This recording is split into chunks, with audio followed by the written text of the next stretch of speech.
The bright side of addiction is recovery. And recovery begins with hope. If you are new to our podcast, we certainly welcome you. And if you've been here before, by golly, we welcome you back. Good to see you again, or good to be heard again, I guess as the case may be. And if you're in recovery or know or love someone who is, or you simply want to know more about the recovery process, or maybe you're a bit concerned about someone you know or love who harmfully is using alcohol or any other drug, this is the podcast for you. We carry the message of hope and the promise of recovery. And a reminder that you can find all of our podcasts at recoverycoasttocoast.org. Recent episodes have included interviews with actor John Larroquette, astronaut Buzz Aldrin, musician Bonnie Raitt, authors Brene Brown, Anne Lamott, and J.A. Jance, former NFL players Ryan Leaf and Thomas Hollywood Henderson. We even have an archived interview with Betty Ford from over 40 years ago. Now, all these interviews and more are on our website, plus conversations with everyday people in long-term recovery as they share their story, their insight, their path. Now, in this edition of Recovery Coast to Coast, I'm going to share some highlights from the recent Behavioral Health Legislative Forum in King County, Washington, where state and regional legislators met with a sold-out auditorium of people in recovery and people who are concerned about recovery from addictive disease and mental illness. It was a tremendous opportunity for legislators to see and hear firsthand why treatment works and the benefits of treatment and long-term recovery.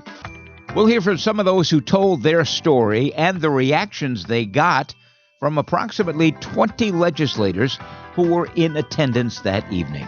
Here's a clip from the podcast from a message from King County Executive Dow Constantine, who, by the way, is a huge advocate for more treatment, better treatment, and long-term recovery. The county and state must continue to partner closely to expand accessible quality behavioral health care for our region until the pathway to recovery is available to all. Tonight, you're going to hear a few stories that will demonstrate what's possible with the journey of courage and healing, leading more people to recovery. We'll also hear from other elected officials as well as everyday people in long-term recovery. Coming right up. Then later in the podcast, we'll hear from iconic actor and a guy in long-term recovery, Dick Van Dyke, reflecting on the changes from within. I'm Neil Scott, host of Recovery Coast to Coast, so thankful and filled with gratitude that you've chosen to listen to our podcast. There are many podcasts on recovery out there. I'm blessed and honored that you've chosen to listen to ours. By the way, our website is recoverycoasttocoast.org. And following 17 years of nightly broadcasting on iHeartRadio in Seattle, our podcast features interviews with everyday people in long-term recovery, as well as clinicians, authors, and recovering celebrities who offer the promise of hope and the reality of recovery, plus well-vetted resources for individuals, families, and friends. We invite you to enjoy it and to share it with your friends as well. Recovery is an American way of life. Our email address is recoverycoasttocoast@comcast.net. We would love to hear from you. Recovery Coast to Coast is supported by Sundown M Ranch, one of America's oldest, least expensive, and most successful treatment programs in the country. Now, as you'll hear in today's podcast, treatment works and recovery follows, long-term recovery. That's the goal of treatment at Sundown M Ranch. Their motto is, the patient is the reason we are here. And they have been there for tens of thousands of individuals, including adolescents and family members. Sundown will soon celebrate its 56th anniversary. What's their key to success? What do they do that other treatment programs maybe don't do? Well, first of all, they keep their rates low because they're a not-for-profit treatment center. Their bottom line is not financial. It is the bottom line of personal recovery. They also boast an exceptional staff that has been together a long time. Some of them, in fact, actually have gone through Sundown M Ranch when they were a patient, and they all help to create a loving recovery community. They provide all the tools necessary to assure long-term recovery. And in reality, it's kind of a partnership between the treatment community, the treatment team, and the individual. If the individual follows the treatment and recovery path, good results follow. Sundown does not treat and release. They have a very robust continuing care program, easing the transition back into everyday life. Treatment at Sundown is covered by most major insurance companies, and Sundown is where recovery begins. Check them out, sundown.org. All right, it's time for a cup of coffee for me, and hopefully you'll join me with your favorite beverage. The annual King County Behavioral Legislative Forum was held recently at Seattle Center to a full house. I was privileged to be the master of ceremonies and the moderator for the evening, so I want to present some of the highlights. We'll begin with the introductory remarks, along with some of the stories by people in recovery from addiction and or mental illness. And we'll also hear from some of the legislators on the impact these stories had on them. It's all about recovering out loud. Here is how it all began.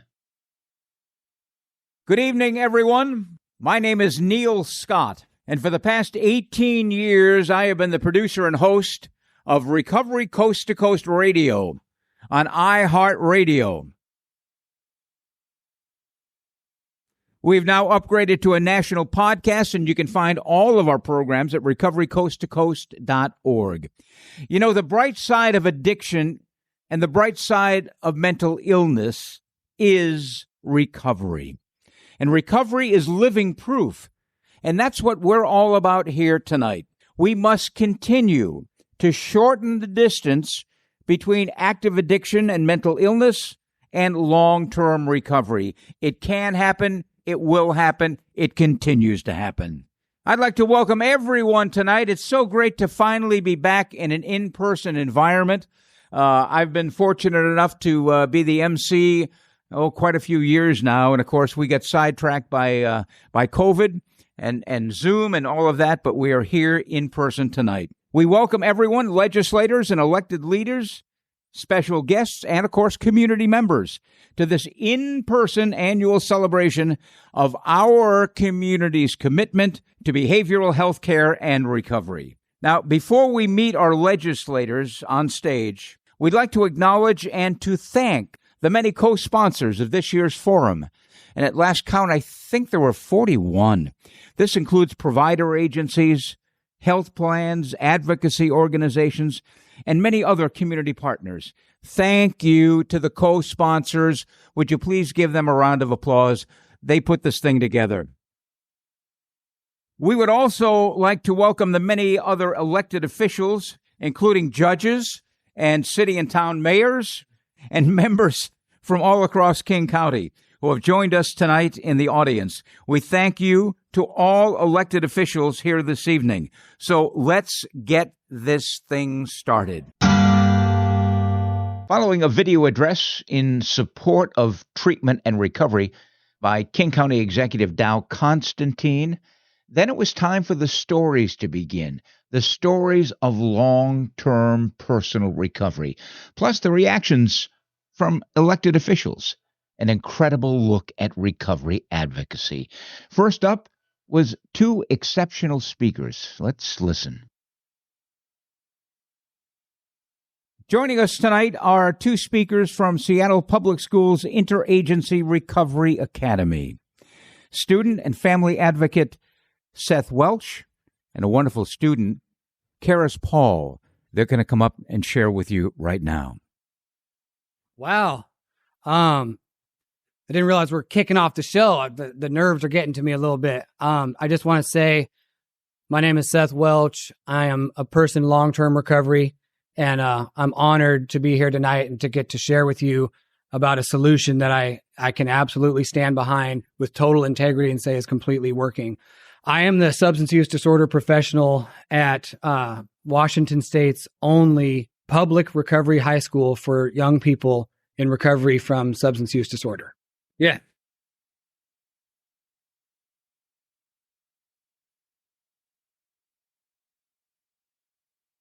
I'm excited about this.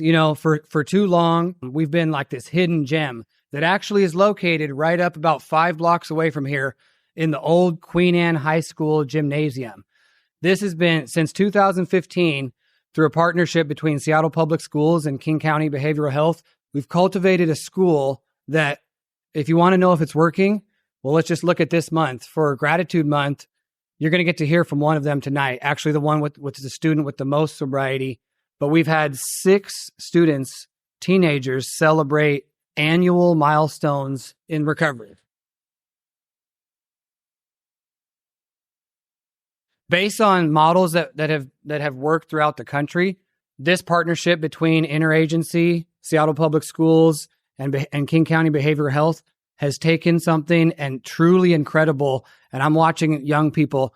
Of course, it's amazing to have uninterrupted sobriety, but more importantly, I want to talk about the quality of the recovery, of transforming their lives. And the best way that I can do that is to have one of those young people themselves talk about this. Please reach out. Please come visit. I've never seen and I've never been so passionate about something my entire life. All I want to see, and I'll put my whole life's work into this, is getting another recovery high school in South Seattle and in a more diverse area.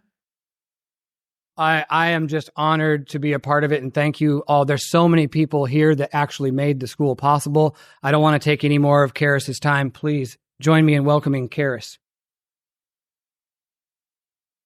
Thank you, Seth, and everyone else who's set up this event. My name is Karis. I use they them pronouns. I'm 17, and I go to interagency Queen Anne.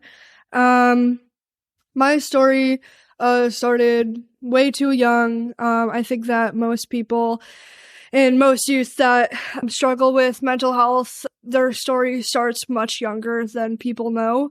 I started showing symptoms young, but I started using at the age of 11 and continued that up until I was 15 with many suicide attempts, running away, basically doing anything I could to get my hands on drugs. I was using fentanyl, meth, like anything I could get my hands on, I was using.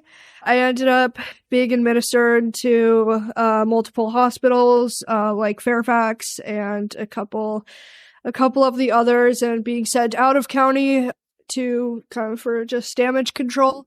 That landed me in 2 rehabs. On my second rehab, I was sent to Muirwood in California, and I heard about interagency. I got the opportunity to come try it out and test the waters. And by this point, I had started recovery. Like, I had gotten sober, but wasn't recovering. And through the school, I found out what recovery means. And automatically, I was greeted with many, many youth that actually cared about being sober, strived for bettering themselves and everyone around them. And that was an environment that I wasn't used to. So it felt really good to have like adults and kids my age understand where I was at with a solution to help me recover from that. So between working the program of AA and like a lot of therapy, mental health work, and support from Seth and all the other amazing staff at our school, I am now 2 years sober.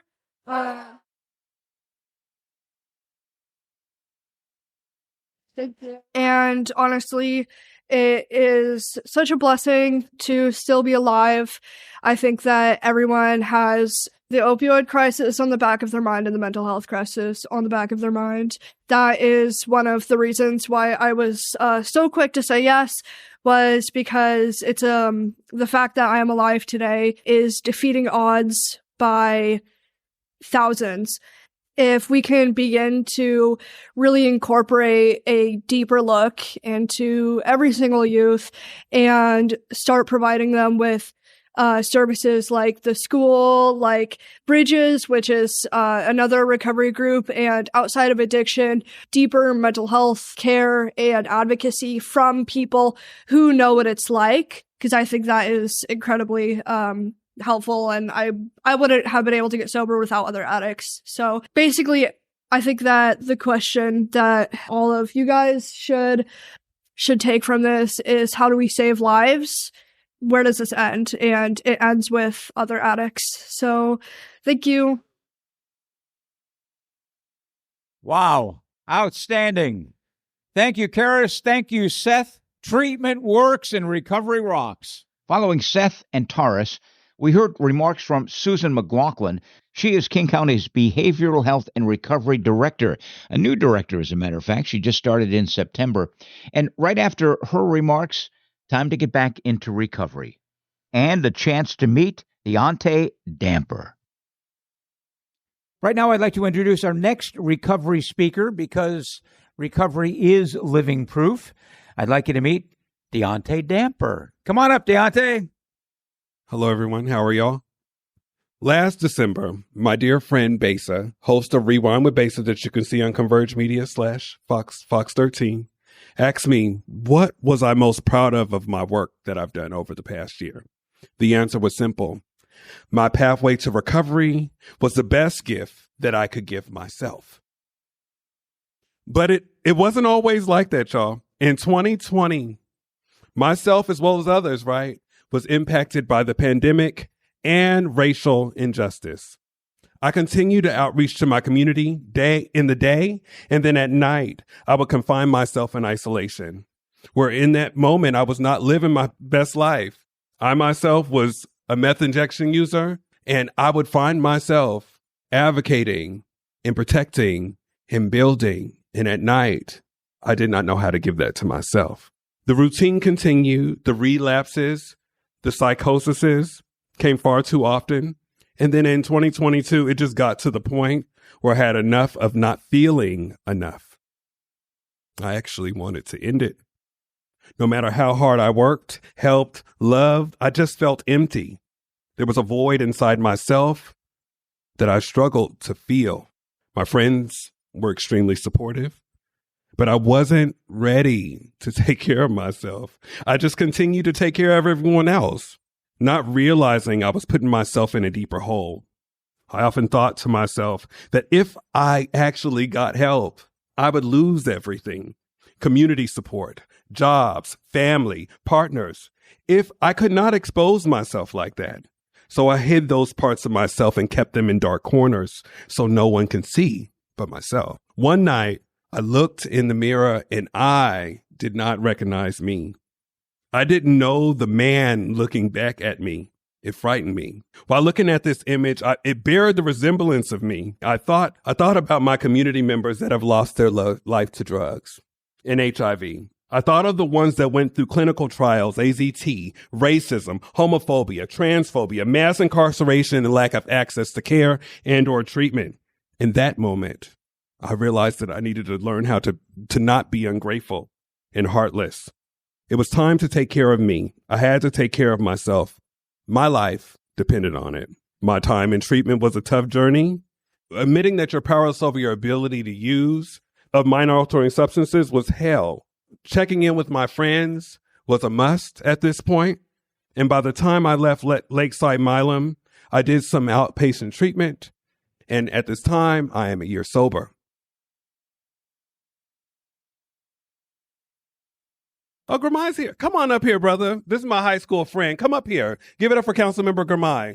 Because I'm going to make a point when I say this. Thank you.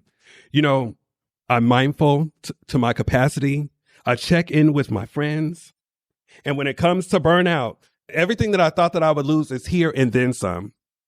I'm so thankful to be the community organizer for Voices of Community Activists and Leaders, also known as Vocal Washington, where we seek to bring political... Give it up for my organization.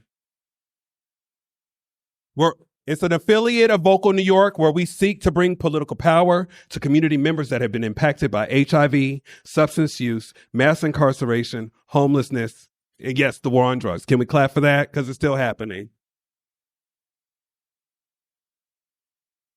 I'm so thankful to serve as the vice president of the Therapy Fund Foundation, a nonprofit organization devoted towards eliminating barriers to Black healing with providing outreach and peer support to Black community members to have access to a Black licensed therapist in this state and in California.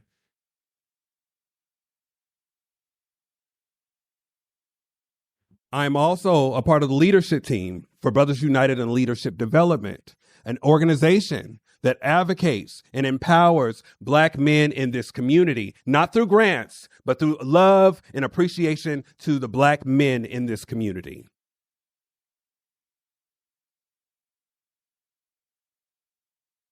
And I also want to shout out Converge Media. I also host a show on there called We Live in Color, where I highlight Black LGBTQ community members in this city. We will not be tokenized. You will hear our stories. And I stand here now and I smile. This year has been amazing for me. When I continue to tell my story, I think about my community members in South King County. Shout out Representative Claire, who can't get the same access to care as I did myself. That's why I'm very excited about this new behavioral health levy that we've all just approved. It's a great opportunity to make sure that we are providing access to care to our community members. And when I think about this levy, South King County has been yelling about this for years. Not a second, but for years to get this access. So as we are rolling this out, I just can't wait to be a part of the team, to continue to be that community compass, to push this levy. I'm so thankful for this opportunity, and I pray that we can bring awareness to community members that have been impacted. We all have a part to play in this community. When someone is impacted or in crisis or in psychosis, what part will you be? How will you stand in this community? Thank you very much.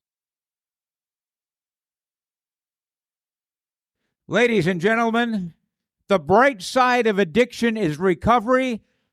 Deontay embodies that. Thank you, Deontay. Thank you. Thank you for sharing your inspirational journey of recovery with us.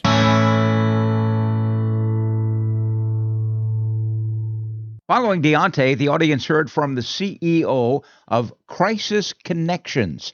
Now, this is a nonprofit organization that provides free help 24/7.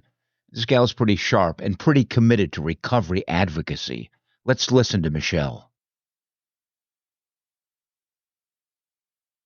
Now, Michelle is a lifelong King County resident who's dedicated over 30 years to her career in behavioral health.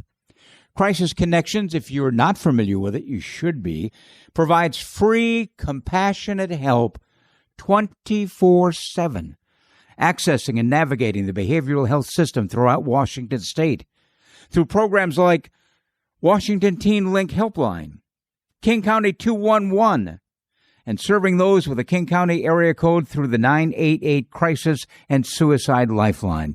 She's an amazing woman. Please welcome Michelle McDaniel to the stage.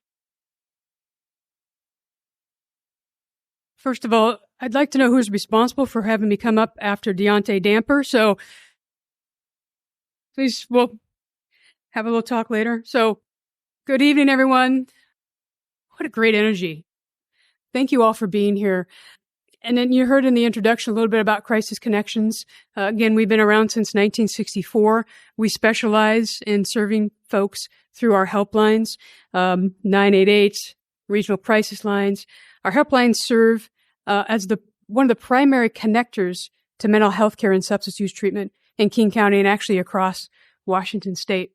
Because of my role, I see firsthand the need for treatment and services.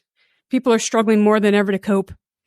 We see this in the nearly doubling of calls, texts, and chats that come to our helpline since early 2020. Not only are we receiving more calls for help, but clients are in more acute distress and are dealing with multiple and more complex challenges. Our adult and youth clients report higher levels of suicidality, more intense symptoms of depression, anxiety, greater levels of substance abuse. More callers report financial instability, fear of losing their housing, and increased struggle to keep up with the rising costs. These challenges are significant. That being said, this is the most exciting time it has ever been to be a behavioral health leader in this community. We've talked about a lot of the wins already. the passing of the King County Crisis Care Center levy. It's going to build these walk-in clinics, invest in residential services, invest in our workforce.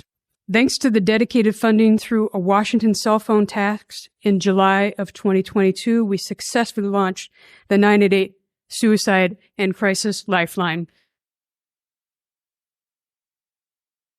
Thank you to Senator Dhingra and Representative Orwell. I don't know how much you're aware, particularly of Senator Dhingra and Representative Orwell, of the champion work they've been doing, particularly in the last few years, toward not only funding the 988 system in Washington State, but behavioral health reform in general. So thank you. Other wins, other exciting things are happening. We are partnering, Crisis Connections is partnering with people within the behavioral health system toward law enforcement response diversion. Really, absolutely critical. So we are well into planning that in 2024, we will be embedding 988 clinicians at 2 911 centers in King County. So again, we can divert. Thanks to the work of the Raising Wages for Changing Lives campaign, for which I'm very proud to have launched and co-chaired with the Seattle Human Services Coalition, the Seattle City Council passed a pay equity resolution for human service workers, another huge win. And thanks to efforts led by a coalition representing community behavioral health providers, workers, and regional governments, state legislators passed a 15%, unprecedented 15% Medicaid rate increase effective this January. And the last win I want to highlight is this summer, King County also made significant investments of $30 million in partnership with the 5 managed care organizations that we heard before. And this was resulting in 15% Medicaid rate increases for behavioral providers. And I will let you know that because of all these wins, I want to let you know that this September, I was able to provide a 27% wage increase to our frontline workers. That's the impact of these wins. So as I shared earlier at Crisis Connections, we see firsthand the urgent need to invest in long neglected mental health and addiction treatment services. As the front door to the crisis system, our staff assess the situation and request critical behavioral health services for a caller, whether it's a visit from a mobile crisis team, whether it's the next day appointments from clinician crisis team. Let's shout out the mobile crisis team. A next day appointment with a clinician in their community or other services supported by the crisis care continuum. But those resources are either stretched thin or are not available at all. Therefore, the crisis deepens.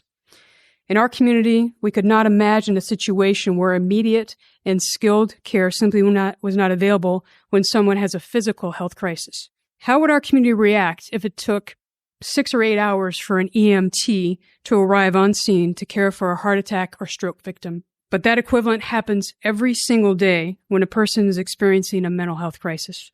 So, I have a question for any providers out there. Are any of you having difficulty attracting, retaining staff? Is it just me? New investments in the crisis system are exciting. We've talked about the walk-in crisis centers, expansion of mobile crisis team and DCR teams. We've talked about the additional residential beds, co-responder teams. But here's the challenge. We have a workforce under immense strain and too many vacancies throughout the system. Investing in all this is amazing. We need to have the people to do the work. A robust, representative, and well-supported workforce is critical to providing quality, equitable behavioral health care. I believe the pathway to building this diverse and representative workforce has 2 things. 1, funding organizations such that they can pay equitable wages that truly reflect the difficulty and value of the work that our staff are doing. 2nd, reduce the financial barriers for people that enter the behavioral health field. The last challenge for us to work together to solve is the need to expand access to recovery services and life-saving care to stop the opioid overdose crisis. You all understand the magnitude of this issue. Despite the scale of the magnitude and the growth of this crisis, our Washington Recovery Helpline, a crisis connections program that connects people to withdrawal management and recovery services across Washington State, we've had to drop our helpline hours due to being short-staffed and loss of state funding. Dropping the hours of the Washington State Recovery Helpline is the last thing we should be doing right now. We've got to turn this around. And I have one more idea I'd like to offer to help not only turn these challenges around, but also allow providers to invest in the data collection and analysis tools to better understand the gaps and the opportunities. We've got to be able to assess the impact and have the data. Thank you for data. Shout out data. By investing in workers, facilities, and treatment, we can create the system that we all want to see. So here's my last big idea. Reform our tax system so that it is progressive and people and companies pay their fair share. So thank you again to our elected officials. You have all done amazing work, all of you. I shout out some special folks, but everyone on the stage, I thank you for everything you've done and for being here. And then I look forward to partnering with you all and my colleagues toward a more humane behavioral health system. So thank you.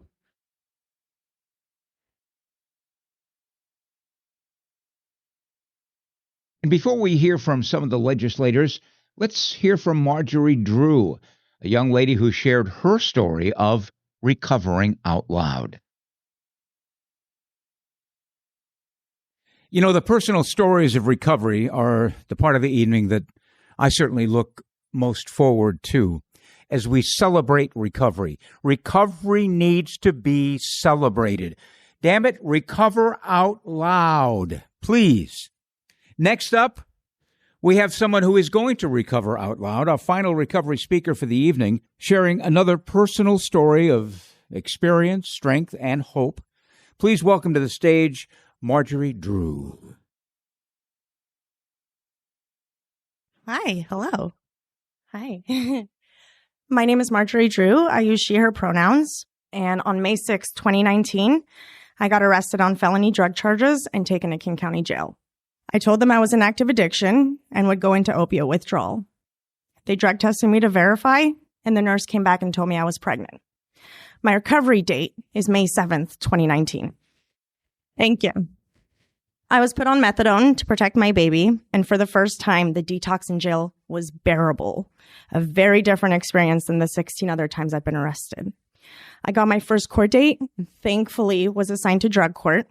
One felony was later dismissed due to the Blake decision, and I didn't realize the implications of that because felonies aren't important when you're sticking a needle in your arm every day.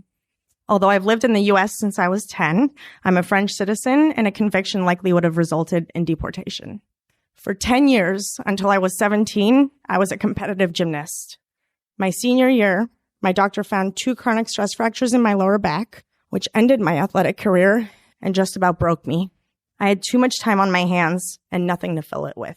6 months after graduation, I smoked heroin for the first time. At the time, I had a job and a car, but within a few months, both were gone. My addiction was in full force, and 2 years later, I shot up for the first time. Things went downhill fast. And for the next 6 years, I engaged in criminal activity, ranging from petty shoplifting, trespassing, to eventually selling drugs to support my habit. When my family found out I was using heroin and meth, it was very hard on them. My dad found a way to distance himself from my addiction, but it made my mother physically and mentally ill. Countless nights she drove around looking for me on the streets, not knowing if I was alive or dead. She would call my phone many, many times, but talking to her interfered with getting high, so I ignored her calls. Not once did I stop to think about the mental toll my addiction had on my family.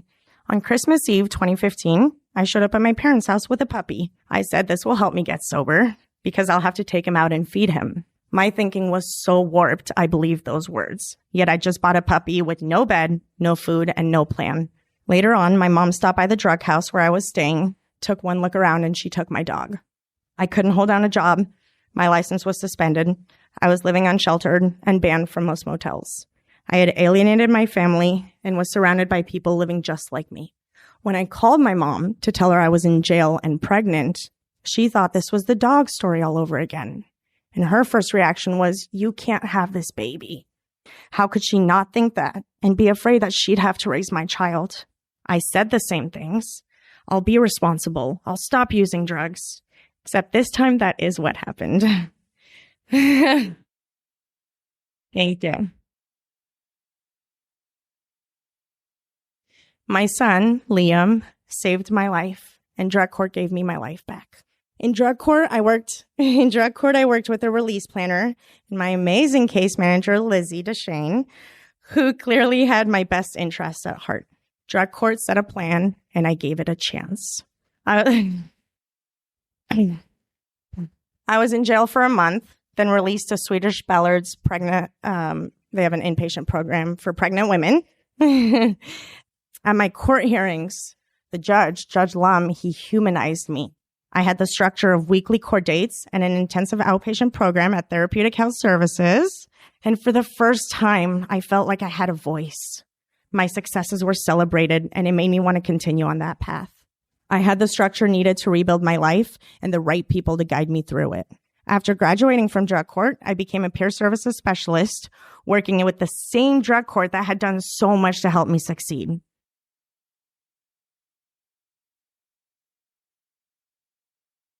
Working side by side with Lizzie was an absolute dream come true. My addiction, which had been so shameful previously, was now a vehicle to help others, and it gave me a purpose. I was promoted to program manager at Peer Can about a year later, and in my role there, I oversee justice contracts with King County Drug Diversion Court and South King County Municipal Courts. In the 4.5 years since I began my recovery journey, I bought a car, got my first promotion, opened a bank account. I'm employable. I'm a good mother, daughter, sister, and friend. I have a relationship with my family again, but best of all, I have myself back. My son just turned 4 last Monday. Woo! And he gets to grow up with a present mother. He never has to see me loaded, and that's something I could never have achieved without all the support that I received. I get to help people by using my lived experience of addiction and recovery, and today I have a voice. I'm a woman of integrity, and today I live a life that I don't want or need to escape from. Thank you. Wow. Ladies and gentlemen, legislators, no matter how bad it gets, recovery is possible. And I got to tell you that she is living proof. Thank you again, Marjorie. And thank you to all the people who had the courage to stand up here and share their personal stories. We were inspired by the courage, and we thank everyone for recovering out loud.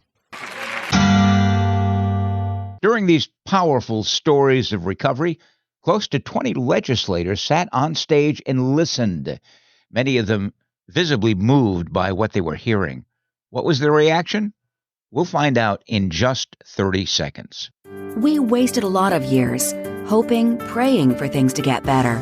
I was desperate to save our family. That's when I made the contact. She contacted Sundown Am Ranch. Sundown's nationally recognized alcohol and drug treatment program teaches family members how to break down the barriers of denial. They are taught the skills needed to deal with addiction as a family. Now we're making up for lost time. It was the best contact I ever made. Go to www.sundown.org to learn more. We are back, and now it's time to hear from the legislators, at least some of them.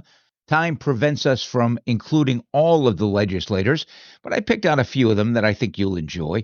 First up, a very emotional reaction from Representative Lauren Davis, who represents the 32nd Legislative District, which includes Linwood, Edmonds, and Shoreline, Washington. She has been an advocate for a long time. Now our legislators are going to get a chance to respond to what they've heard here tonight. Legislators, we'd like to welcome your comments. Please take about a minute each. We'd particularly be interested to hear your thoughts about what you've heard tonight during the program, or perhaps earlier during the roundtable discussions. Your priorities around mental health are of concern, and substance use recovery for 2024. I would like to begin with Lauren. Thank you so much. You know, it's fairly difficult for me to be here tonight because the reason my feet are planted here, my best friend Ricky, who shared his recovery story at this forum in 2014, The following year, in 2015, the county prioritized Ricky's Law as a legislative priority. He was subsequently the photographer at this event every year. And Ricky died in May. And this is a man whose husband is a doctor and best friend is a legislator. And our system failed him too. And so I'm just here tonight so acutely and intimately aware, more than I ever have been, of how pressing the needs are. And at the same time, Ricky's the one who taught me to believe in miracles. And I heard a few miracles walk up here tonight on this stage, and I still very much believe in miracles and very much believe that recovery is possible for all, and I'm working on some legislation to that effect for the upcoming session. Thank you. Thank you very much.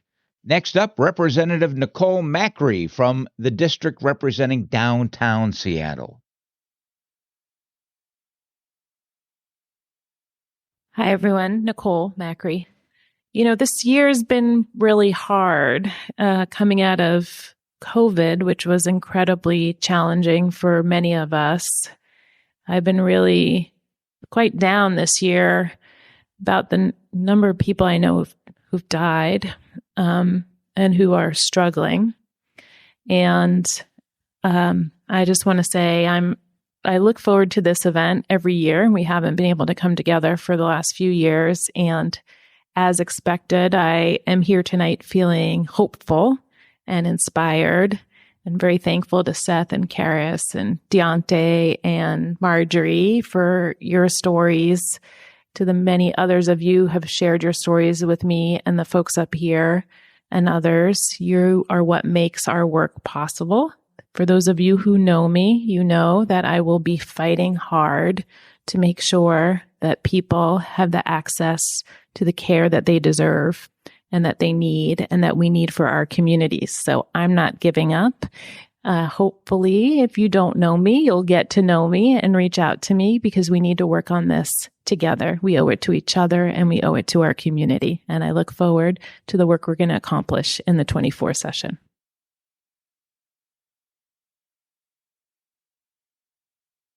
Up next, a state legislator from the 47th Legislative District who himself is in long-term recovery. Let's listen to Chris Stearns. Chris Stearns, that this is incredibly powerful. I'm grateful to be, as some of you may know, I've been in long-term recovery myself. When I hear these stories, it just fills me with hope. I think it comes down to love, the love that these people have, that we have for each other. And, we get to live lives beyond, I always say beyond my mom's wildest dreams. So I am just so grateful for the stories of hope and love that we heard tonight. One of the things I really have been working on since I got to the legislature is along the lines of behavioral health. And that's a different disorder. It's gambling disorder, problem gambling addiction. So, the legislature, we were able to double funding for treatment of problem gambling in the state this last session.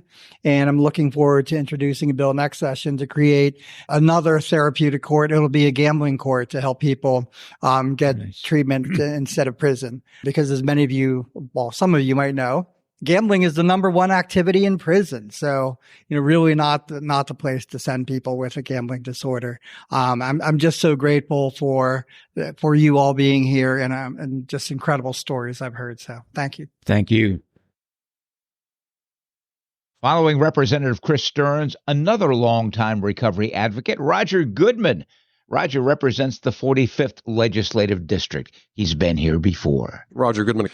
20 years ago, I was appointed to what at the time was called the King County Substance Abuse Administrative Board. And a couple of years later, we formed a legislative committee and decided to hold a legislative forum. So I actually got this started 20 years ago. But wait, Neil and I have been working together for years, but nobody showed up. And I just wanted to follow up on Senator Dinger's comment that stigma is curable. You have showed up, and we did a lot of hard work 15 years ago to try to get these not many people would show up, but you are showing up, not just here, but you're showing up for those you love, showing up for those who really need help. And I really want to thank you.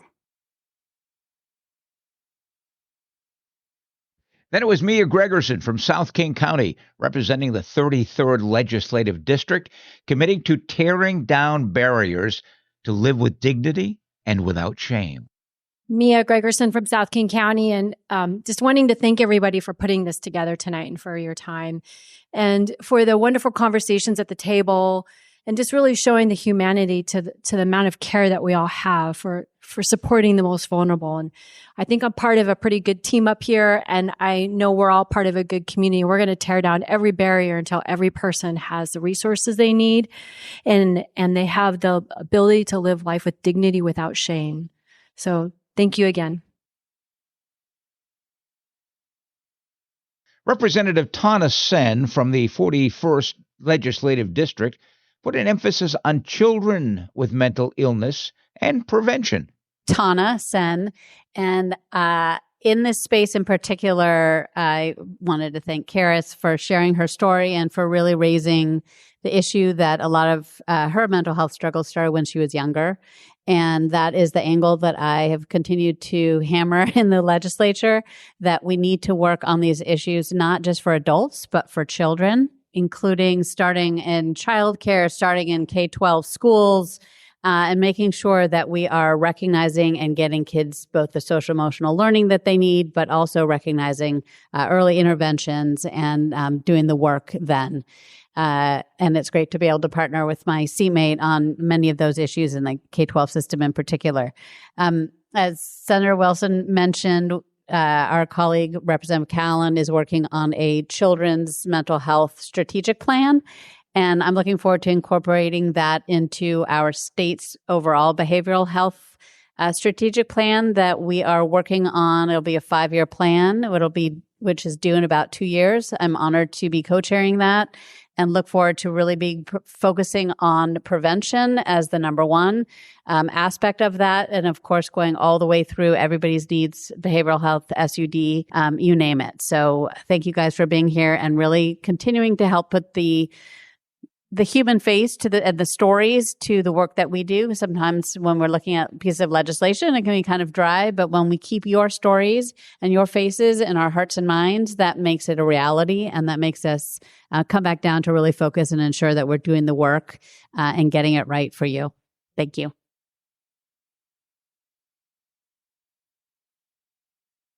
Next up was Meilin Tai from Washington's 41st District. Really adding to all that my colleagues have been shared, I wanted to thank you for elevating the important work on reforming our regressive tax system. Yes, more than that. I need more than that so we can pass wealth tax. Seriously, more than that. I need us to really talk about wealth tax every single time you visit Olympia, every single time you talk to your legislators. I don't care if your legislator is a Democrat or Republican, because our needs, the services that our people need, require the kind of revenue that is ample, and we can, and we have, and we will, because of your work, because of your help. So that is and will continue to be my focus on the work to ensure there's revenue stream to provide these services. But the area that I'm really focusing on, and Representative Sands mentioned it, is around the K-12, mental behavior health, and specifically in our special education. Is critically important because public education is important, and the beauty of public education is that it provides that particular services to every single child in our state. And we heard repeatedly from those who share their experience, it's from school. And school is where our children spend so much time in, and that is where they learned how to socialize and interact with others. And that is where they learned how to build their networking. And we do not survive. We do not strive alone. We be better. We progress better. We hope better together. And so because of that, we need to build that community that allowed the togetherness. So thank you for your support. Then Jerry Paulette, a representative from the 46th District, indicated he would like to push for treatment on demand so you don't have to wait for treatment. Jerry Paulette, 46th District. And I want to start by thanking the dedicated group of people from the 46th District who met with us and shared this evening. You're doing wonderful work, underappreciated, underpaid, and we need so many more of you. And I really appreciate the sharing of the stories that were then reinforced tonight for the whole group of if someone has, at the moment in time, someone has the courage to call the crisis line, to call or ask for help, our duty, our moral obligation as a society and as legislators is to make sure that the help is there. Not just someone pick up the phone, but that the services are there and they are available that day, not weeks later. And we have so much more to do. Thank you. Also from the 46th Legislative District, Representative Daria Farivar. She was moved by people with direct lived stories. They made a difference. She also put an emphasis on changes to the judicial system. Hi, everyone. Daria Farivar here, also in the 46. There's so much I could say right now. And I guess what I'll focus on is what I heard crystal clear tonight are your powerful, powerful stories. And I want to promise to you all that I am working hard to institutionalize hearing from folks with direct lived experience on these tough, tough issues. And I thank you for your courage in stepping up and sharing these stories with us tonight. The other thing I really heard was that we need more support on both ends of the criminal legal system. We have to create relief valves up front to get folks diverted into the treatment that they need instead of cycling people through incarceration and deep, deep crisis. We need to also, on the back end of the system, make sure we're releasing folks into successful situations. We're working on legislation to make sure that every single person released from a state hospital and from our correction system have an ID to go into the community to get connected to the services they need. Lastly, I want to talk a little bit about the diversion programs on the front end and emphasize how important it is that we fully fund those things like mobile crisis, like co-responder programs that are getting to people, as my seatmate said, as soon as they need help. We need more programs like this, and we have to make sure that those are consistently funded. We secured funding last year for both Link and LEAD, and I'm proud of the work we did there, and we're going to do it again this year. Thank you. Also in attendance at the Legislative Forum was Sarah Perry. Now, she's from the King County Council, and as you will hear from her comments, she seems to know a bit about the recovery movement. I really loved hearing the courage, strength, and hope up here tonight. I love people in recovery, and I love people working on their behavioral health stuff because you're doing the work. I trust you more than normies. I really do. You know, like you're doing the work, right? You're doing it. So thank you. Thank you. You know, we're working so hard to get these centers cited somewhere in our cities. And we need your advocacy. Director Fleur will join me in saying we need your advocacy to talk to your mayors about citing these residential centers and behavioral health crisis care centers in our cities. We need people to say, yes, here, please, because it's not other people. It's our loved ones. It's our friends. It's our family, right? And we need to take care of them. So if you want to work on this, reach out to me at King County. I would love to work with you. We need that energy. Step up. Let's encourage our people to have a blip in their life rather than a catastrophe by having the right care for them at the right time. Thank you. Then we heard from Bill Ramos. He represents Washington's 5th Legislative District and promotes 988, the Suicide and Crisis Lifeline, which has saved lives in our state. Thank you for your stories, because I know one thing for certain: one person's story is going to help the next person. And the stories need to be told. And I thank you for the words I didn't hear before, but love it. Recover out loud. Keep that going. We need to have those loud and clear, because one day I really hope that behavioral health care is just health care. And that's going to be a part of it. And I'm so proud of King County for having voted in our levy this year that's going to expand services. That's most important. People stepped up and said, we need this. And that's our community saying together, acknowledging that. And that's really important. And all these steps we take along the way. And 988, I just mentioned to someone today, do you know about 988? You can call it anytime you need it. Call it, please. Use it. We got it going. It is for you.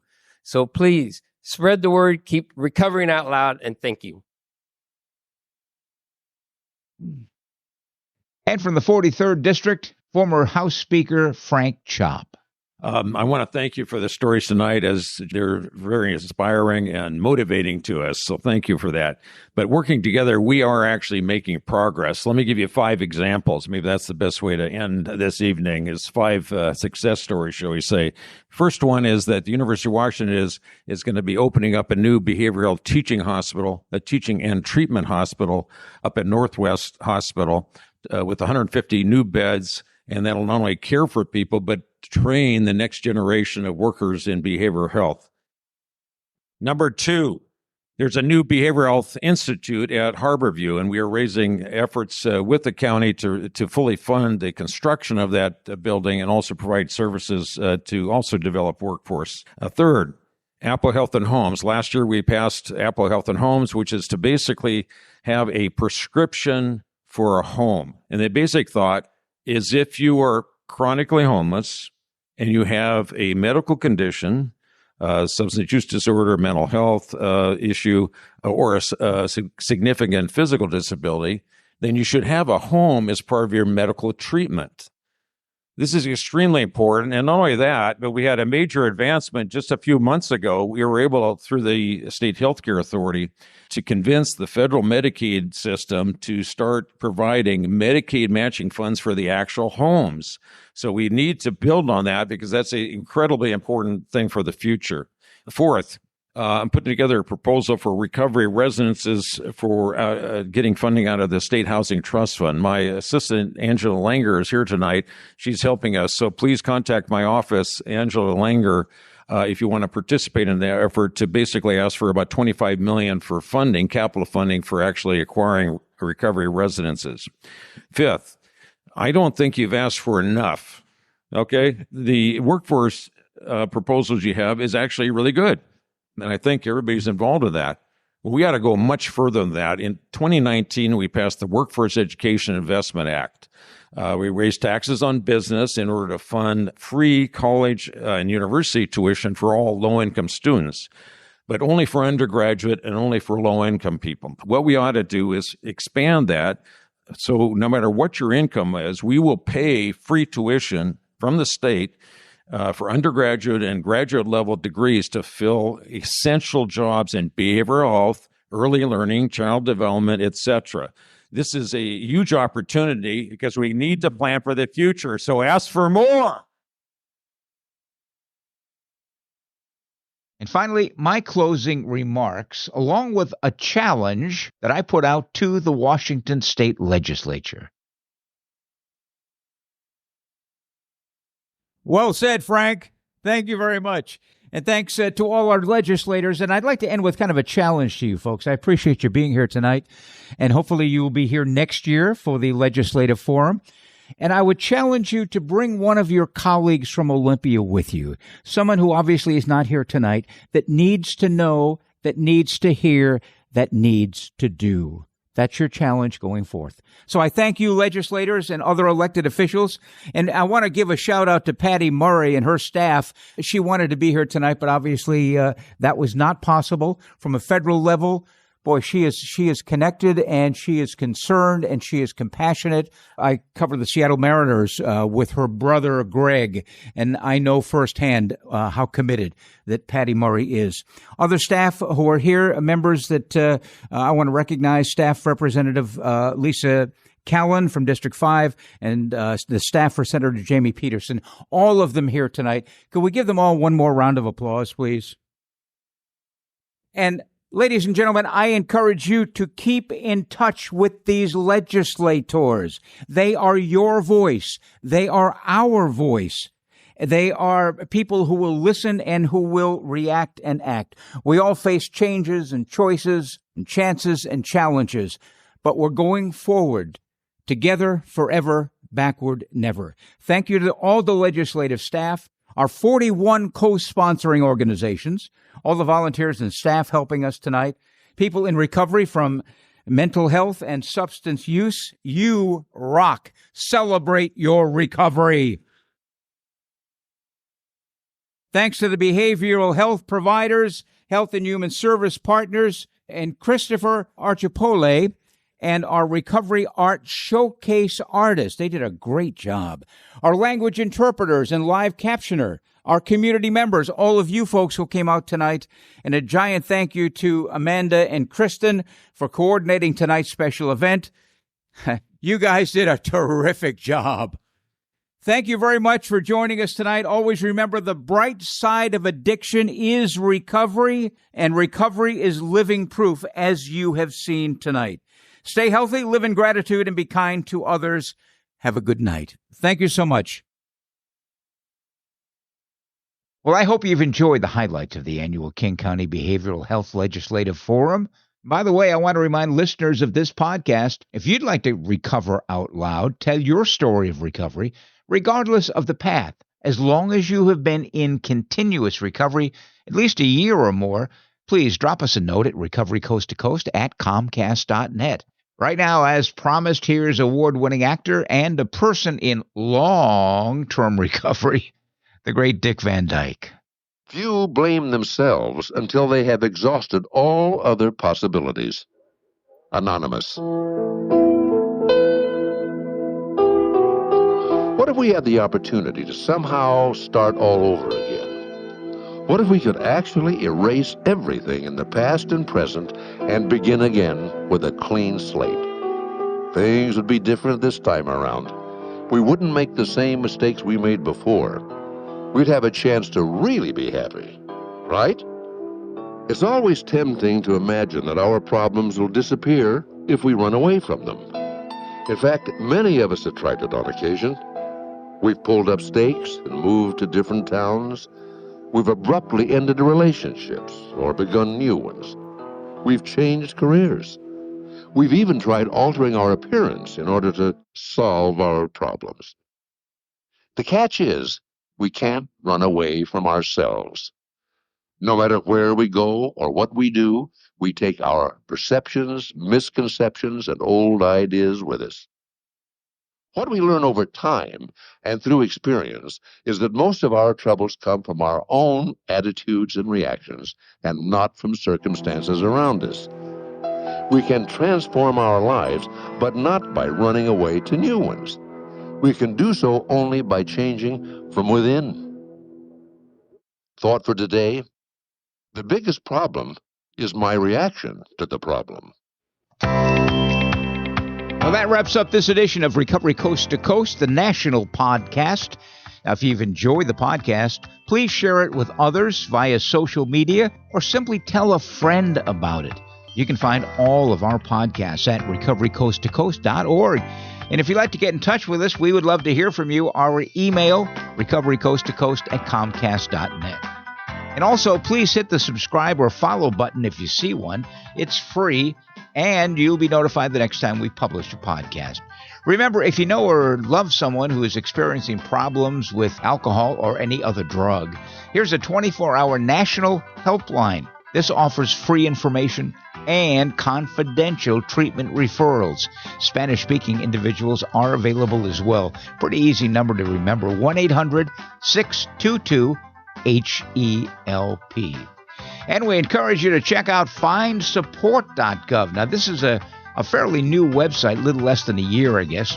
It's designed for individuals, families, and friends. Lots of information, including how to pay for treatment, including where to find low-cost and, in some cases, free treatment options. Find healthcare support there as well. How to help someone else or find help for yourself. It's all in one place, findsupport.gov. And join us next time for America's Voice for Recovery, Recovery Coast to Coast, the national podcast. And another shout out to our sponsoring organization, the great people at Sundown M Ranch, where recovery begins, sundown.org. I'm Neil Scott, reminding you to stay healthy, live in gratitude, and be kind to others. Remember, the bright side of addiction is recovery. Pass it on.